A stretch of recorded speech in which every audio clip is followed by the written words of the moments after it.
Hello students, मैं Priyanka Garg.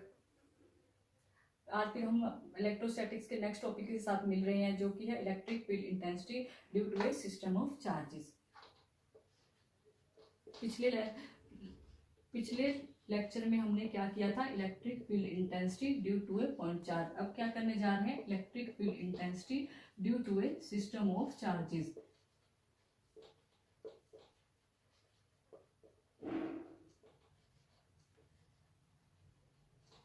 System of charges, या इसको बोल सकते हैं सुपरपोजिशन ऑफ प्रिंसिपल।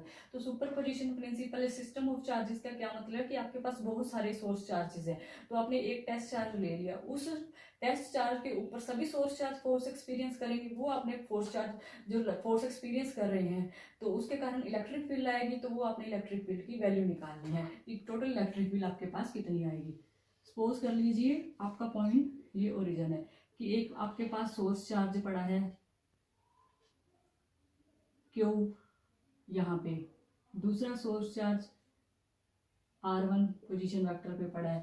ठीक है, पहला source charge R1 position vector पे पड़ा है, Q1 ले सकते हैं, छोटा भी Q1 ले सकते हैं। दूसरा सोर्स चार्ज Q2 पोजीशन पे, third source charge Q3 R1 R2 position vector पे R3। तो इनके बीच में आपने ले लिया कि एक टेस्ट चार्ज रख दिया Q0, जो कि क्या है R पोजीशन वेक्टर पे पड़ा है। तो आपने इसमें क्या निकालना है कि electric field intensity due to a system of charges. पहले तो जैसे था एक चार्ज लिया था, इसमें सिस्टम ऑफ चार्जेस ले लिया। इसको क्या बोलते हैं? Superposition of principle. Superposition principle के अकॉर्डिंग क्या होता है कि अगर आपने इस टेस्ट चार्ज के ऊपर इलेक्ट्रिक फील्ड निकालनी है, तो वो क्या होगी, जो बाकी के जो टेस्ट चार्ज, एक आपके पास सोर्स चार्ज Q1 है, एक सोर्स चार्ज Q2 है, सोर्स चार्ज Q3 है, ये तीनों सोर्स चार्ज इसके ऊपर फोर्स एक्सपीरियंस करेंगे। फोर्स एक्सपीरियंस कर रहे हैं तो उसके कारण आपके पास इलेक्ट्रिक फील्ड भी आएगी। तो उन सभी का अगर सम कर दोगे तो आपके पास इलेक्ट्रिक फील्ड इंटेंसिटी किस पे आ जाएगी? टेस्ट चार्ज के ऊपर आ जाएगी। Is the sum of all the intensities, electric field intensities on the Q0। सबसे पहले हमने मान लिया कि electric field intensity due to the charge Q1।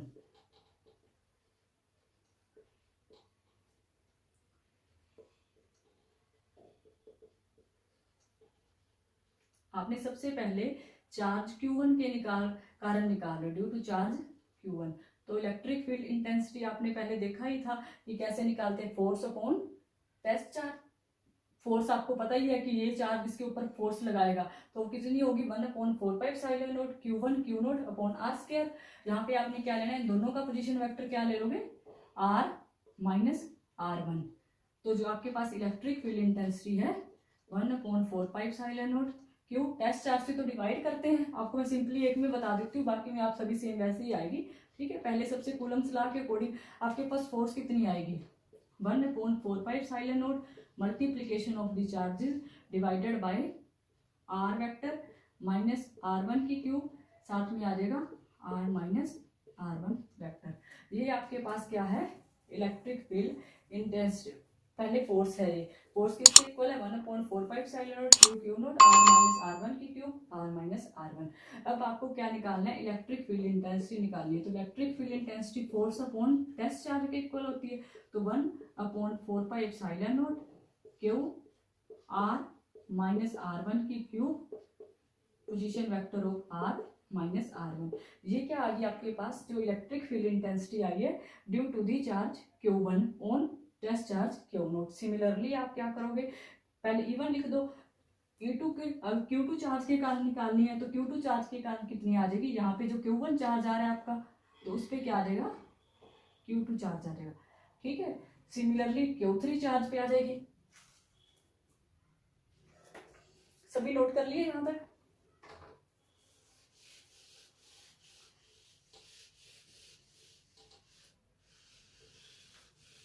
आगे देखिए, जो आपके पास इलेक्ट्रिक फील्ड E1, उसकी वैल्यू कितनी आई? 1/4πε0 Q upon R minus R1 का क्यूब, और साथ में R माइनस R1 वेक्टर। ये है ड्यू टू चार्ज Q1। यहाँ पे Q1 लिख दो। वैसे ही चार्ज Q2 के कारण कितनी आएगी? 1/4πε0 Q2 चार्ज। अब देखो यहाँ पे आपका position vector R minus R1 लिया था, परंतु यहाँ पे देखो R माइनस R2 हो जाएगा। R वेक्टर माइनस R2 की क्यूब, साथ में R माइनस R2 वेक्टर। फिर third electric field due to charge Q3 on test charge Q0 निकालनी है, तो 1.45 silent note Q3 R minus R3 की क्यूब, R माइनस R3 की क्यूब। हमने क्या किया, तीनों चार्जेस के कारण जो इलेक्ट्रिक फील्ड इंटेंसिटी आएगी उसकी वैल्यू निकाल ली। अब आपको टोटल इलेक्ट्रिक फील्ड इंटेंसिटी निकालनी है, तो उसके लिए क्या करोगे, तीनों का सम कर दो, सुपरपोजिशन प्रिंसिपल। जैसे कूलम्ब्स लॉ में भी आपने सुपरपोजिशन प्रिंसिपल पढ़ा था, वैसे ही इसमें भी इलेक्ट्रिक फील्ड इंटेंसिटी में भी सुपरपोजिशन प्रिंसिपल होता है कि जैसे कि अगर एक टोटल जो इलेक्ट्रिक फील्ड इंटेंसिटी होगी on the test charge Q0 due to other charges is the sum of all the electric field intensity, सभी इलेक्ट्रिक फील्ड का सम कर दोगे तो ई वेक्टर किसके इक्वल आ जाएगा, E1 plus E2 plus E3, 1/4 epsilon not. तो R minus R1 Q1 vector, R minus R1 magnitude of R minus R1 की cube, फिर plus Q2 R minus R2 की cube, plus Q3 R minus R3 की cube. ये आपके पास क्या आ गई, electric field intensity due to system of charge. अगर आप यहाँ पे सपोज कर लीजिए कि जो आपका टेस्ट चार्ज आप ले रहे हैं ये ओरिजिन पे आ जाए, तो ओरिजिन पे आ जाएगा तो R वेक्टर 0 हो जाएगा, R वेक्टर 0 हो जाएगा तो यहाँ पे R1 रह जाएगा अकेला, R1 की माइनस R1 की क्यूब रह जाएगा, इधर R2 की क्यूब रह जाएगा और इधर भी R3 की क्यूब रह जाएगा। ठीक है, ऐसे कि अगर आप मान लीजिए कि जो आपका टेस्ट चार्ज है यहाँ की बजाय आपका टेस्ट चार्ज ओरिजिन पे आ गया, तो R वेक्टर तो 0 ही हो जाएगा आपका।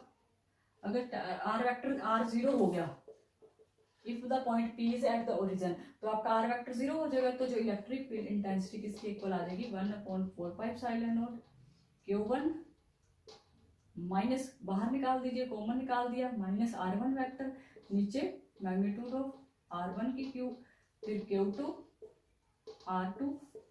R2 की क्यूब, Q3 R3 की cube.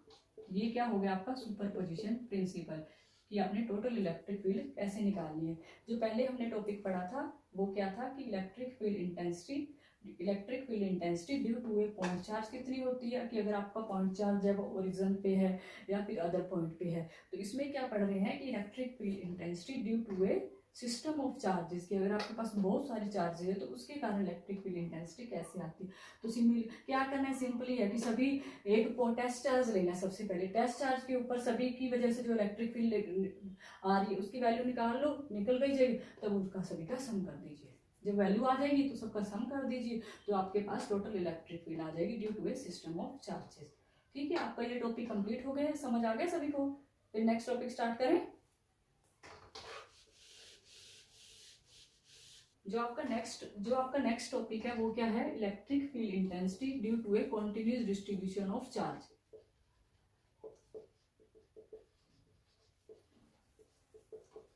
Electric field intensity due to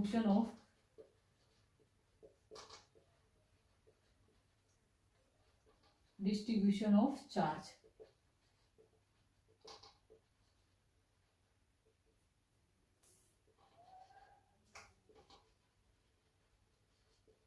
electric field intensity due to the continuous distribution of charge. मैंने आपको पहले पिछले लेक्चर में बताया था कि कंटिन्यूस डिस्ट्रीब्यूशन ऑफ चार्ज क्या होता है, कि अगर आप मैक्रोस्कोपिक लेवल पे बात करते हो तो उस समय जो चार्जेस की वैल्यू है बहुत ज़्यादा बढ़ जाती है, तो उस टाइम पे आप क्वांटाइजेशन ऑफ चार्ज को इग्नोर कर देते हो। तो इग्नोर करने पर आप क्या यूज़ करते हो, continuous distribution of charge use करते हो। इसमें 3 टाइप के होते हैं, पहला लीनियर चार्ज डिस्ट्रीब्यूशन, दूसरा सरफेस चार्ज डिस्ट्रीब्यूशन और तीसरा क्या है, volume charge distribution. Very good, सभी को याद है। सबसे पहले लीनियर चार्ज डिस्ट्रीब्यूशन क्या होता है कि लीनियर चार्ज डिस्ट्रीब्यूशन पे अगर आप चार्ज को लेंथ के ऊपर डिवाइड कर देते हो कि चार्ज पर यूनिट लेंथ इसका आधा लीनियर चार्ज डिस्ट्रीब्यूशन, तो इसको डिनोट किससे करते हो, लैम्डा से, किसके इक्वल होता है, Q/L। तो charge per unit length is called the linear charge distribution. ये तो डेफिनेशन होती है कि लीनियर चार्ज डिस्ट्रीब्यूशन में ये यूज करते हैं। इसको क्या बोलते हैं? लीनियर चार्ज डेंसिटी की। अगर आप चार्ज को लीनियरली डिस्ट्रीब्यूशन करते हो लेंथ के अकॉर्डिंग या लेंथ में डिवाइड कर देते हो, तो उस टाइम पे आप क्या लेते हो? लीनियर चार्ज डेंसिटी लेते हो। लीनियर चार्ज डेंसिटी किसकी होती है? चार्ज पर यूनिट लेंथ के इक्वल होती है। ये क्या है आपकी? Linear charge density. अब आपने क्या निकालना है? इसके कारण जो इलेक्ट्रिक फील्ड इंटेंसिटी आएगी वो निकालनी है कि linear charge electric field intensity due to the linear charge distribution. आपने मान लिया कि आपके पास जो चार्ज ले रहे हैं, क्यू फोर्स किसके इक्वल होती है? मल्टीप्लीकेशन ऑफ टू चार्जेस, ठीक है, नीचे आर स्क्वायर और साथ में आपके पास क्या आ जाता है? आर कैप ले लेते हैं। जो जनरली आप फोर्स लेते हो इसके इक्वल आती है, ठीक है। अब देखो यहाँ पे, अब आप लीनियर चार्ज डिस्ट्रीब्यूशन की बात कर रहे हो, तो उस टाइम पे आप एक स्मॉल एलिमेंट चार्ज का ले लिया, तो वो स्मॉल एलिमेंट जो चार्ज का लेंगे वो कितना ले लेंगे? डी क्यू ले लेंगे। तो 1/4πε0, क्यू की जगह पे क्या आ जाएगा? D Q, Q naught R square R cap. अब देखो लीनियर चार्ज डेंसिटी अगर आप स्मॉल एलिमेंट के लिए ले रहे हो तो डी लैम्डा किसके इक्वल आ जाएगा? डी क्यू अपॉन डी आप क्या करोगे? एक छोटा, जैसे कोई भी आपने चार्ज को लाइन पे डिस्ट्रीब्यूट कर दिया, तो आपने यहाँ पे एक छोटा सा स्मॉल एलिमेंट कंसीडर कर लिया डी क्यू, तो उसकी लेंथ लेगी डी एल है, तो उसके ऊपर आप चार्ज निकाल लोगे। तो अगर उसका इंटीग्रेट कर दोगे तो सारे चार्ज जो इलेक्ट्रिक फील्ड इंटेंसिटी सारी लाइन के ऊपर आ जाएगी। तो डी क्यू की वैल्यू निकालिए, लैम्डा डी लैम्डा ले सकते हो। अगर इसको लैम्डा भी ले सकते हो, कोई दिक्कत वाली बात नहीं है। लैम्डा डी एल भी ले सकते हैं, डी लैम्डा भी ले सकते हैं। तो फोर्स आपके पास कितनी आ जाएगी? 1/4πε0 d q, d lambda is equal to d q by d l. आपने डी क्यू की वैल्यू निकाल ली, लैम्डा डी एल आ गया आपके पास। तो क्यू की जगह पे डी क्यू है आपका, तो lambda D L R square R क्या आ जाएगा, ठीक है। ये आपके पास क्या आ रही है? फोर्स आ रही है। या क्यू नोट चार्ज तो आपका पड़ा ही है, आपने किसकी जगह? क्यू की जगह पे lambda D L R square upon R cap लिया। यहाँ पे देखो D lambda is equal to, और स्मॉल एलिमेंट के लिए निकाल रहे हैं तो D Q upon D lambda. तो डी क्यू की वैल्यू कितनी आ गई? लैम्डा डी एल, ये आपने रख दिया वैल्यू। अगर आपको यहाँ से इलेक्ट्रिक फील्ड इंटेंसिटी निकालनी है, इलेक्ट्रिक फील्ड इंटेंसिटी निकालने के लिए आप क्या कर दोगे? क्यू नोट से डिवाइड कर दोगे टेस्ट चार्ज से, तो आपके पास इलेक्ट्रिक फील्ड कितनी आ जाएगी? 1/4πε0।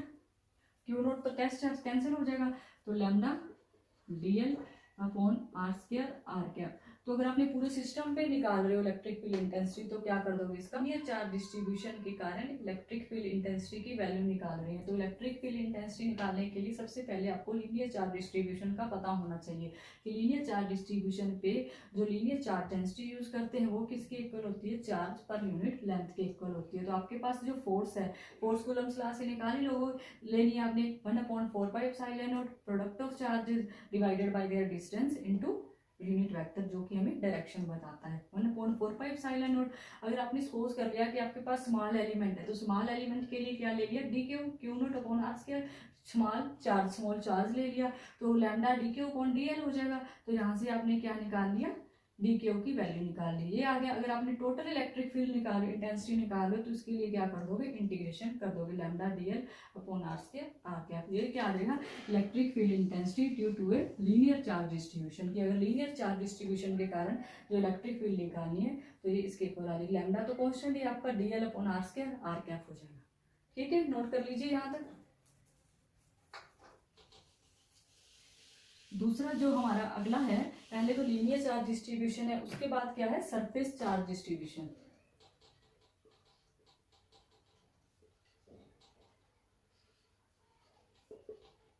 Then the charge is distributed over the surface. अगर आप चार्ज को सरफेस के ऊपर डिस्ट्रीब्यूट कर रहे हो, तो उस टाइम पे क्या यूज करते हैं? सरफेस चार्ज डिस्ट्रीब्यूशन या सरफेस चार्ज डेंसिटी। इसमें जो टर्म यूज करते हैं सरफेस चार्ज डेंसिटी यूज किए करते हैं। सरफेस चार्ज डेंसिटी को सिग्मा से डिनोट करते हैं, ये मैंने आपको बताया हुआ है। ये किसकी इक्वल होती है? Charge per unit surface area. तो इसको क्या बोलते हैं? Surface charge density. तो इसके कारण आपने सरफेस चार्ज डिस्ट्रीब्यूशन के कारण इलेक्ट्रिक फील्ड इंटेंसिटी निकालनी है। तो आपको पता ही है कि कूलम्स लॉ से फोर्स की वैल्यू कितनी आती है? 1/4πε0 Q naught upon are square into r cap. ये तो मैग्नीट्यूड हो गया, ये क्या है, डायरेक्शन है। तो आपको क्या निकालना है, आप सरफेस के ऊपर कोई भी स्मॉल एलिमेंट ले लोगे तो उसके कारण जो चार्ज है वो डी क्यू हो जाएगा और सरफेस एरिया ds हो जाएगा। तो आप क्या करोगे, F इलेक्ट्रिक फील्ड इंटेंसिटी निकालनी है तो फोर्स अपॉन टेस्ट चार्ज ले लोगे, तो 1/4πε0 1/r², आर कैप आ जाएगा। ठीक है, तो देखिए यहाँ पे चार्ज क्यू था तो यहाँ से डी क्यू के लिए लेना स्मॉल एलिमेंट के लिए, तो ये सिग्मा ds हो जाएगा, सिग्मा ds। तो इलेक्ट्रिक फील्ड इंटेंसिटी आपके पास कितनी आ जाएगी, 1/4πε0 सिग्मा ds।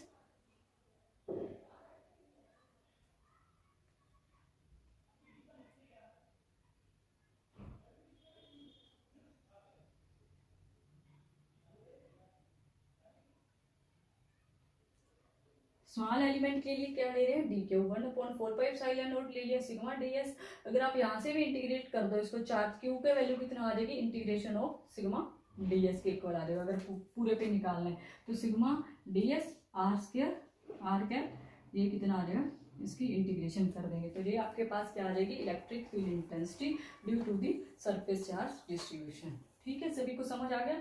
इसमें क्या है कि हमने सरफेस चार्ज डिस्ट्रीब्यूशन के लिए सरफेस चार्ज डेंसिटी यूज की है, तो charge per unit surface area.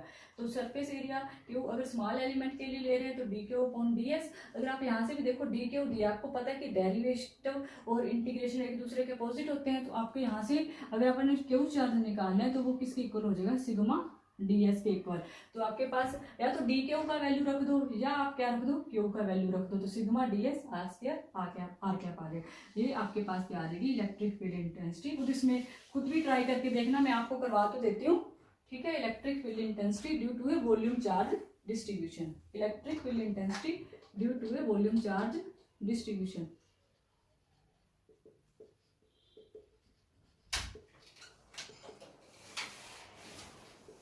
जो आपका नेक्स्ट चल रहा है वो क्या है, electric field intensity due to a volume charge distribution. मैंने आपको लिख ही दिया है, ये किसके अंदर आता है, कॉन्टिन्यूस डिस्ट्रीब्यूशन के अंदर आता है। तो क्या शुरू कर रहे हैं, वॉल्यूम चार्ज डिस्ट्रीब्यूशन। अभी हमने क्या पढ़ा है, सरफेस चार्ज डिस्ट्रीब्यूशन और linear charge distribution. Volume charge distribution कब यूज करते हैं, कोई भी चार्ज आपका वॉल्यूम के ऊपर है तो उस टाइम पे आप क्या करोगे, वॉल्यूम चार्ज डिस्ट्रीब्यूशन यूज करोगे। वॉल्यूम चार्ज डिस्ट्रीब्यूशन जो हम अब इसका थर्ड पार्ट है कॉन्टिन्यूस डिस्ट्रीब्यूशन का, वो क्या है, वॉल्यूम चार्ज डिस्ट्रीब्यूशन ये पढ़ रहे हैं। वॉल्यूम चार्ज डिस्ट्रीब्यूशन में आप क्या यूज करते हैं, वॉल्यूम चार्ज डेंसिटी, जिसको रो से डिनोट करते हैं। ये किसके इक्वल होती है, चार्ज पर यूनिट वॉल्यूम। तो चार्ज पर यूनिट वॉल्यूम को क्या बोलते हैं, वॉल्यूम चार्ज डेंसिटी। तो इसके कारण आपने क्या निकालना है, अब इलेक्ट्रिक फील्ड इंटेंसिटी निकालनी। तो सबसे पहले इसमें भी आप फोर्स निकालोगे। फोर्स किसके इक्वल आती है, 1/4πε0 Q0 upon r², are cap के इक्वल। अब देखो आपने कोई भी स्मॉल एलिमेंट ले लिया तो उसके कारण डी क्यू किसके इक्वल हो जाएगा, रो डीवी के इक्वल। ठीक है, अगर क्यू ले लोगे तो रो डीवी की इंटीग्रेशन कर दी, तो इलेक्ट्रिक फील्ड इंटेंसिटी किसके इक्वल आ जाएगी, 1/4πε0 Q0 rho dv upon r² are cap. ये क्या आ गया आपके पास, electric field intensity due to the volume charge distribution. इसमें हमने वॉल्यूम चार्ज डेंसिटी यूज कर ली, पहले सरफेस चार्ज डेंसिटी यूज की थी और लीनियर चार्ज डेंसिटी यूज की थी। ठीक है, सभी को समझ आ गया यहाँ पर। ये आपका टॉपिक कंप्लीट हो गया है। कल फिर मिलेंगे नेक्स्ट टॉपिक के साथ। अगर मेरी वीडियो पसंद आए तो लाइक करें और सब्सक्राइब करें और कमेंट बॉक्स में जरूर लिखें अगर कुछ भी डाउट आए तो। Thank you.